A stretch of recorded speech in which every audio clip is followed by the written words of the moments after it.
Hello and welcome my dear friend, this is me Kumar Pankaj और आपका स्वागत है आपके अपने प्लेटफॉर्म क्रैक नाउ पर, जहां हम देख रहे हैं यूपीपीएससी 2024 और यूपीआरओ एआरओ 2024 के लिए महत्वपूर्ण करंट अफेयर की श्रृंखला। आज हम इस श्रृंखला में इंटरनेशनल करंट अफेयर को कवर करेंगे, जहां से महत्वपूर्ण क्वेश्चंस आपको देखने मिलते हैं। तो इंटरनेशनल करंट अफेयर के कुछ विशेष टॉपिक, वीडियो को अंत तक देखिएगा, जीवन आसान हो जाएगा आपका। सबसे पहला टॉपिक है मेरे प्यारे बच्चे, कॉप 28 जलवायु शिखर सम्मेलन 2023। कॉप 28, कॉप माने कॉन्फ्रेंस ऑफ पार्टीज प्यारे बच्चे, जिसको यूएनएफसीसी के थ्रू जो है रन किया जाता है। तो कॉप 28 जलवायु शिखर सम्मेलन 2023, क्या क्या क्वेश्चन है जो यहां से पूछे जाते हैं, ध्यान रखेंगे। जो मैं हाईलाइट करूं या जिन पे मैं चर्चा करूं उन्हीं को याद रखिएगा, क्योंकि बहुत कुछ होता है पढ़ने को, लेकिन एग्जाम में क्वेश्चन जहां से बनते हैं वो मैं आपको बताऊंगा। कॉप 28 जलवायु शिखर सम्मेलन कहां आयोजित किया गया? तो दुबई में। और दुबई कहां है? तो यूनाइटेड अरब ऑफ एमिरेट यानी संयुक्त अरब अमीरात में है दुबई। तो दुबई में आयोजित किया गया, ये सबसे पहला क्वेश्चन ये याद रखेंगे। दूसरी चीज, कब से कब तक हुआ? तो 30 नवंबर से 13 दिसंबर तक। पहले निर्धारित किया गया था कि ये 12 दिसंबर तक आयोजित होगा, लेकिन इसको एक दिन बढ़ाया गया और 30 नवंबर से 13 दिसंबर तक ये आयोजित किया गया। कॉन्फ्रेंस ऑफ पार्टीज, ये क्या है? तो जलवायु परिवर्तन पर संयुक्त राष्ट्र फ्रेमवर्क अभिसमय के लिए पार्टियों का सम्मेलन किया जाता है, जिसमें जलवायु परिवर्तन से संबंधित चुनौतियों का सामना करने के लिए तमाम देश एक साथ इकट्ठा होते हैं और चर्चा की जाती है कि कैसे इसका सामना किया जाए जलवायु परिवर्तन का। सम्मेलन हुआ दुबई में, तो इसकी अध्यक्षता किसने की? यूएई के सुल्तान है डॉक्टर सुल्तान अल जाबिर, इन्होंने इसकी अध्यक्षता की है। ये भी याद रखेंगे मेरे प्यारे बच्चे, कॉप सम्मेलन की। ठीक है, इंपॉर्टेंट है, याद रखना है। पूर्व निर्धारित कार्यक्रम से एक दिन अधिक चले सम्मेलन के आखिरी दिन यानी 13 दिसंबर को लगभग 200 देशों के प्रतिनिधियों ने कॉप 28 जलवायु शिखर सम्मेलन में जीवाश्म ईंधन की वैश्विक खपत को कम करना, जीवाश्म ईंधन की वैश्विक खपत को कम करने पर सहमति व्यक्त की है। ये भी याद रखेंगे। साथ ही साथ इन्होंने कहा कि जलवायु परिवर्तन पे बुरे प्रभाव पड़ रहे हैं, इसलिए जो तेल युग है, इस तेल युग को खत्म किया जाए, रिन्यूएबल एनर्जी पे ट्रांसफर किया जाए, और जो तेल युग है इसका अंत होना चाहिए, ऐसी बात की गई। तो अगर हम तेल युग की बात खत्म करने की बात कर रहे हैं प्यारे बच्चे, तो 100 से अधिक देशों ने तेल, गैस और कोयले के उपयोग को चरणबद्ध रूप से समाप्त करने की कॉप 28 समझौते का समर्थन भी किया। कॉन्फ्रेंस ऑफ 28 में यह कहा गया कि तेल गैस युग को खत्म किया जाए, तो चरणबद्ध रूप से समाप्त करने के लिए सब लोग सहमत हो गए हैं। साथ ही साथ मेरे प्यारे बच्चे, इन्होंने कहा कि 2050 तक शुद्ध शून्य उत्सर्जन यानी नेट जीरो एमिशन के लक्ष्य को भी प्राप्त किया जाए, इस ओर भी हमें आगे बढ़ना होगा। तो ये भी याद रखेंगे, 2050 तक शुद्ध शून्य उत्सर्जन यानी नेट जीरो एमिशन की बात यहाँ पे कही गई है। साथ ही साथ इसमें कहा गया कि 2023 तक वैश्विक स्तर पर रिन्यूएबल एनर्जी की जो क्षमता है हमारी, उसको 3 गुना किया जाए, कोयला कटौती के प्रयासों में तेजी लाई जाए और कार्बन कैप्चर जैसी प्रौद्योगिकियों में तेजी लाने का आह्वान भी यहाँ पे किया गया है। तो 2030 तक नवीकरणीय ऊर्जा को कितना बढ़ाने की बात है? 3 गुना करने की।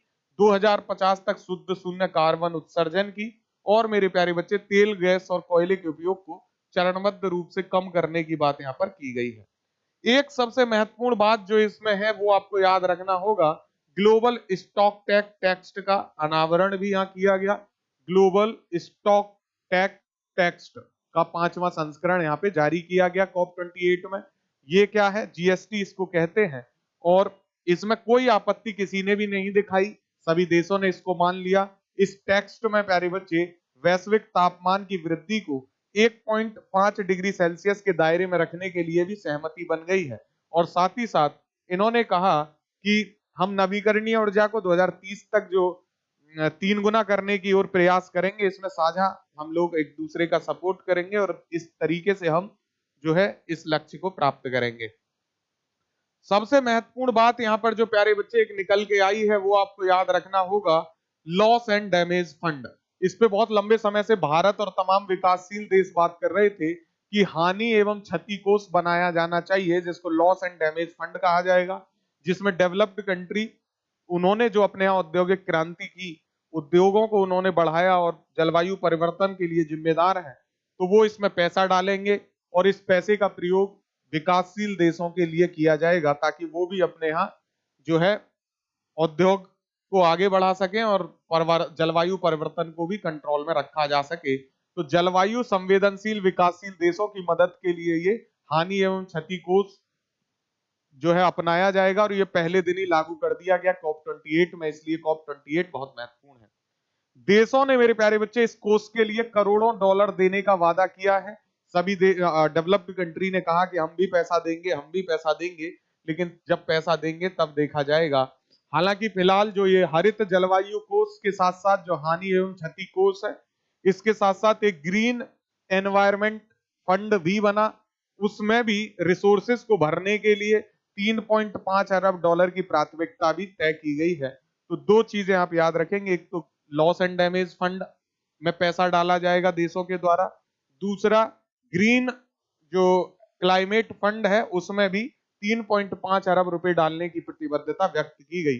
साथ ही साथ जो अल्प विकसित देश हैं, लीस्ट डेवलप्ड कंट्री हैं, जिनको आप LDC कहते हो, लीस्ट डेवलप्ड कंट्री, और विशेष जलवायु परिवर्तन कोष, special climate change fund SCCF के लिए कुल 15 करोड़ डॉलर से अधिक की नई घोषणाएं भी इसमें की गई हैं। ये भी आप याद रखेंगे मेरे प्यारे बच्चे, ठीक है। तो ये महत्वपूर्ण है, आपने इसमें याद रखना है COP28 के बारे में ये बातें। इसमें और कुछ महत्वपूर्ण जो चीजें हैं वो आप याद रखेंगे। जो सबसे ज्यादा इंपॉर्टेंट इसमें आपके एग्जाम के लिए रहेगा वो रहेगा आर्मेनिया द्वारा पहले COP29 की मेजबानी की जानी थी, जो 2024 में की जाएगी, लेकिन पूर्वी यूरोपीय देशों ने अपना समर्थन जो है अजरबैजान को दे दिया है अब, और अजरबैजान जो है 2024 में COP29 सम्मेलन का आधिकारिक मेजबान हो गया है। आर्मेनिया पहले होने वाला था, लेकिन आर्मेनिया ने अपनी मेजबानी को वापस ले लिया है, और आर्मेनिया के वापस लेने के बाद अजरबैजान अब जो है COP29 की अध्यक्षता करेगा, ये आप याद रखेंगे। वहीं 2025 में जो COP31 होने वाला है, उसके लिए ब्राजील ने कहा है कि हम करेंगे COP30 की मेजबानी। तो ध्यान रखना है, COP28 मेरे प्यारे बच्चे कहाँ हुआ? UAE में हुआ। COP29 होगा अजरबैजान में, और COP30 की बात चल रही है कि ये ब्राजील ने अमेजन में COP30 की बात की है, वो आने वाले समय में हम देखेंगे। मेरे प्यारे बच्चे, जो COP28 हुआ, यहीं पर एक नया ग्लोबल रिवर सिटीज अलायंस जो है बन गया है दुबई में COP28 के तहत। इसको भी याद रखेंगे, global river city alliance, GRCA इसको कहा गया है। ये दुबई UAE में 10 दिसंबर 2023 को लॉन्च किया गया। इसमें Egypt, Netherlands, Denmark, Japan, India, Israel और यूनाइटेड स्टेट ऑफ अमेरिका जो है इसके जो है सबसे प्रमुख भागीदार देश हैं। तो याद रखिएगा, ग्लोबल रिवर सिटीज अलायंस, इसके बारे में आप क्या क्या याद रख सकते हैं? तो राष्ट्रीय स्वच्छ गंगा मिशन के नेतृत्व में ग्लोबल रिवर सिटी अलायंस को दुबई में COP28 में 10 दिसंबर को लॉन्च किया गया मेरे प्यारे बच्चे। 10 दिसंबर 2023 को लॉन्च किया गया। इसमें भारत, मिस्र, नीदरलैंड, डेनमार्क, घाना, ऑस्ट्रेलिया, भूटान, कंबोडिया, जापान और नीदरलैंड ने GRCA को अपना समर्थन भी दे दिया है ना, ये याद रखेंगे। National mission of clean Ganga द्वारा गठित नदी शहर गठबंधन में 142 भारतीय नदी शहर सदस्य हैं, ये आपको पता होगा। इसमें नीदरलैंड से डेन हॉग नदी, ऑस्ट्रेलिया से एडिलेड और हंगरी की स्लोजनोक जैसी नदी शहरों ने एक साझेदारी की है। साथ ही साथ इसमें विश्व बैंक, ADB, एशियन बुनियादी ढांचा निवेश बैंक, जिसको AIIB कहा जाता है, और KPMG जैसी ज्ञान प्रबंधन संस्थाओं जैसी अंतरराष्ट्रीय फंडिंग एजेंसियों ने भी इसमें प्रवेश किया है। तो ध्यान रखेंगे, global city alliance, national mission of clean Ganga यानी राष्ट्रीय स्वच्छ गंगा मिशन के नेतृत्व में ये शुरू किया गया मिशन है। भारत की इसमें प्रमुख भागीदारी है, याद रखेंगे प्यारे बच्चे। ग्लोबल रिवर सिटीज अलायंस 11 देशों में 275 से अधिक वैश्विक नदी शहरों को कवर करता है। ये नदी संरक्षण और सतत जल प्रबंधन की दिशा में एक महत्वपूर्ण कदम है। जीआरसीए यानी ग्लोबल रिवर सिटीज अलायंस का शुभारंभ नदी संरक्षण और टिकाऊ जल प्रबंधन की दिशा में वैश्विक प्रयासों में से एक महत्वपूर्ण कदम होगा। ये भी आप याद रखेंगे मेरे प्यारे बच्चे, जिसका भारत एक अग्रणी देश है और भारत का जो national mission of clean Ganga है वो इसको जो है डायरेक्ट भी करेगा, याद रखेंगे प्यारे बच्चे, ठीक है, इंपॉर्टेंट है। अगला है दुबई में COP28 में भारत संयुक्त राष्ट्र के रेस टू रेजिलियंस में शामिल हुआ। तो हमने COP28 में कई सारी चीजें देखी हैं। हमने लॉस एंड डैमेज फंड देखा, हमने जीआरसीए देखा, अब हम देख रहे हैं भारत यूनाइटेड नेशन की रेस टू रेजिलियंस प्रोग्राम में शामिल हो गया है। रेस टू रेजिलियंस प्रोग्राम क्या है ये प्रोग्राम, आइए जान लेते हैं। तो संयुक्त राष्ट्र के रेस टू रेजिलियंस वैश्विक अभियान में शामिल होकर जलवायु परिवर्तन से उत्पन्न चुनौतियों से निपटने की दिशा में एक महत्वपूर्ण कदम भारत ने उठाया है। दुबई में संपन्न हुआ था COP28, हमने देखा उसके दौरान घोषित यह निर्णय अपने शहरी क्षेत्रों में जलवायु लचीलापन बनाने के लिए भारत की प्रतिबद्धता को दर्शाता है। यानी भारत अपने शहरी क्षेत्रों में जलवायु के लिए लचीलापन जैसी स्थिति को दर्शाएगा। और जो रेस टू रेजिलियंस एक विश्वव्यापी मंच है जिसका उद्देश्य होता है गैर राज्य अभिनेताओं, निवेशकों, व्यवसायों, शहरी क्षेत्रों और नागरिक समाज को एकजुट करना पर्यावरण के संदर्भ में, ठीक है। इसका लक्ष्य क्या है रेस टू रेजिलियंस का, तो 2030 तक जलवायु परिवर्तन के प्रभावों के प्रति संवेदन समुदायों का लचीलापन बढ़ाना इसका उद्देश्य है। तो ध्यान रखेंगे ये रेस टू रेजिलियंस किसका प्रोग्राम है प्यारे बच्चे, संयुक्त राष्ट्र यानी यूनाइटेड नेशन का, यूएन का ये प्रोग्राम है। भारत इसमें शामिल हो गया है। 2020 में स्थापित हुआ था ये प्यारे बच्चे अभियान रेस टू रेजिलियंस। ये अभियान जलवायु संबंधित जोखिमों को कम करने और लचीले शहरी वातावरण का निर्माण करने वाली रणनीतियों को विकसित करने, साथ ही साथ लागू करने के लिए एक सहयोगी संस्थान के रूप में कार्य करता है। तो याद रखेंगे ये महत्वपूर्ण है प्यारे बच्चे, भारत इसका भागीदार बन गया है। अगला महत्वपूर्ण करंट अफेयर अब हम देखेंगे। अगला महत्वपूर्ण करंट अफेयर है वैश्विक टीबी रिपोर्ट 2023 मेरे प्यारे बच्चे। Tuberculosis is one of the top infectious killers in the world और WHO की रिपोर्ट आई वैश्विक टीबी रिपोर्ट 2023 के नाम से। इस रिपोर्ट में कहा गया है WHO के द्वारा कि दुनिया के 192 देशों और क्षेत्रों में टीबी मामलों में जो तमाम रिपोर्ट हुई हैं उसके बाद महत्वपूर्ण बिंदु है कि कोविड-19 के बाद 2022 में एक एकल संक्रामक रोगों से होने वाली मौतों का दूसरा प्रमुख कारण टीबी रहा है। यानी कोविड के बाद जो सिंगल संक्रामक रोग हैं उनमें से अगर मौतें देखी जाएं तो सबसे ज्यादा दूसरे नंबर पे मौतें टीबी से हुई हैं।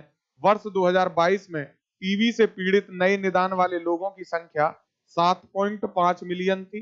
कोविड-19 से पहले ये संख्या 7.1 मिलियन थी तथा वर्ष 2020 में ये 5.8 मिलियन थी।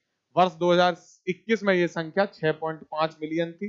तो इस तरीके से आप देख पाओगे कि किस तरह ये संख्या जो है कोविड के पहले कम थी फिर ये बढ़ गई है, ठीक है। तो ध्यान रखना है अगर 2022 में हम देखें तो वैश्विक स्तर पर टीबी से अनुमानित 1.30 मिलियन लोगों की मौत हुई है टीबी से मेरे प्यारे बच्चे। और वर्ष 2020 और 2021 में टीबी से ग्रसित नए निदान वाले लोगों की संख्या की वैश्विक कमी में 60% से अधिक हिस्सा संयुक्त रूप से भारत, इंडोनेशिया और फिलीपींस का है। तो हमने उल्लेखनीय वृद्धि भी इस क्षेत्र में दिखाई है, ये भी याद रखेंगे प्यारे बच्चे, ठीक है। तो ध्यान रखेंगे इस रिपोर्ट के अनुसार भारत ने टीबी के मामलों की जानकारी एकत्र करने को लेकर उल्लेखनीय प्रगति हासिल की है। साथ ही साथ वैश्विक दर की तुलना में भारत में टीबी के मामलों में कमी की दर लगभग दोगुनी है। यानी हमने टीबी में कमी दर्ज की है, टीबी के रोग हमारे यहाँ कम हो रहे हैं, ये भी आप याद रखेंगे मेरे प्यारे बच्चे। WHO ने वर्ष 2015 के बाद से टीबी के मामलों में 16% और टीबी की मृत्यु के दर में 18% की कमी को प्राप्त करने पर भारत की सफलता को मान्यता दी है कि भारत ने 2015 से टीबी के मामले 16% कम किए हैं और टीबी के तहत होने वाली डेथ रेट को 18% तक कम किया है। और ये काफी इंपॉर्टेंट है प्यारे बच्चे, ध्यान रखेंगे। तो यूएन ने ये रिपोर्ट जारी की, ठीक है, तो ध्यान रखेंगे, महत्वपूर्ण है। चलिए आगे देखते हैं। अगला महत्वपूर्ण करंट है, चीन में दुनिया का पहला चौथी पीढ़ी का परमाणु ऊर्जा संयंत्र कहां पे है? चीन में है। दुनिया का पहला है चौथी पीढ़ी का परमाणु ऊर्जा संयंत्र। इंपॉर्टेंट है ये आपके एग्जाम के पॉइंट ऑफ व्यू से। चीन ने पारंपरिक कोयला आधारित बिजली संयंत्रों से दूर जाने और विदेशी प्रौद्योगिकियों पर अपनी निर्भरता कम करने के अपने प्रयास में एक महत्वपूर्ण उपलब्धि हासिल की है। और 6 दिसंबर 2023 को पूर्वी सेडोंग प्रांत में सिदाओ बे परमाणु ऊर्जा संयंत्र ने मेरे प्यारे बच्चे अगली पीढ़ी के गैस कूल्ड परमाणु रिएक्टरों के युग की शुरुआत करते हुए वाणिज्यिक परिचालन शुरू किया, जिसे चौथी पीढ़ी का पहला परमाणु ऊर्जा संयंत्र माना जा रहा है। तो आपको क्या नाम रखना है? गैस कूल्ड है ये परमाणु रिएक्टर, पूर्वी सेडोंग प्रांत में है, सिदाओबे परमाणु ऊर्जा संयंत्र इसका नाम है, चीन में है। बस इतना आप याद रखेंगे तो काम आपका चल जाएगा। आपसे सीधे क्वेश्चन पूछेगा किस देश ने ऐसा किया, तो आप बता दीजिएगा चीन ने ऐसा किया है और जीवन आपका आसान हो जाएगा।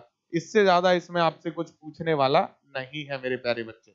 अगला क्वेश्चन है, गूगल ने artificial intelligence model Gemini launch किया है। आपने पूछ सकता है कि किस किस का कौन सा है, तो गूगल ने किया है एआई मॉडल जेमिनी लॉन्च। याद रखेंगे इसको, जेमिनी को मेरे प्यारे बच्चे। तो आपको पहले से दो पता है, ओपन एआई का है चैट जीपीटी, ठीक है, और मेटा जो जिसकी फेसबुक की पेरेंट कंपनी है इसका है लामा 2। अब आ गया है जेमिनी जो कि मेरे प्यारे बच्चे गूगल का है, और गूगल एक अमेरिकी सर्च इंजन कंपनी है, ये आप जानते हो। इसने सबसे powerful artificial intelligence model Gemini को लॉन्च किया है। तो अब चैट जीपीटी, लामा 2 और जेमिनी आपको याद रखना होगा। प्यारे बच्चे, जेमिनी एक अल्ट्रा गूगल का सबसे शक्तिशाली वृद्ध भाषा मॉडल है, एलएलएम है। इसे डेटा सेंटर्स और एंटरप्राइज एप्लीकेशन के लिए बनाया गया है, ये बात आप याद रखेंगे। गूगल की पेरेंट कंपनी है अल्फाबेट, और अल्फाबेट ने ही इस AI research unit deep mind और गूगल ब्रेन का मर्जर करके गूगल डीप माइंड यूनिट बनाई थी। जेमिनी के साथ इंटीग्रेट किया गया और चैटबॉट भारत सहित 170 देशों में अंग्रेजी भाषा में उपलब्ध हो गया है। तो ध्यान रखेंगे जेमिनी किससे संबंधित है प्यारे बच्चे? गूगल से संबंधित है, याद रखना होगा आपको। अगला महत्वपूर्ण करंट अफेयर है, भारत की वित्त मंत्री निर्मला सीतारमन दुनिया की सबसे शक्तिशाली महिलाओं में एक है, निर्मला सीतारमण। और ये काफी लंबे समय से फोर्ब्स की लिस्ट में बनी हुई है, जब से फाइनेंस मिनिस्टर बनी है भारत की। और अगर इनका सूची में स्थान देखो तो ये महिलाओं की सूची में 32वें स्थान पर है। लास्ट ईयर ये 36वें स्थान पर थी। तो इन्होंने 4 पायदान की छलांग लगाई है और ये 32वीं पोजीशन पे पहुंच गई है पूरे विश्व में शक्तिशाली महिलाओं की लिस्ट में। इनके अतिरिक्त 3 लोग और हैं इसमें। एचसीएल कॉरपोरेशन की सीईओ रोशनी नाडर मल्होत्रा जी हैं 60वें स्थान पे। स्टील अथॉरिटी ऑफ इंडिया की चेयरपर्सन यानी सेल की सोमा मंडल 70वें पोजीशन पे। और बायोकॉन की संस्थापक प्यारे बच्चे किरण मजूमदार 100 ये 76th पोजीशन पे हैं।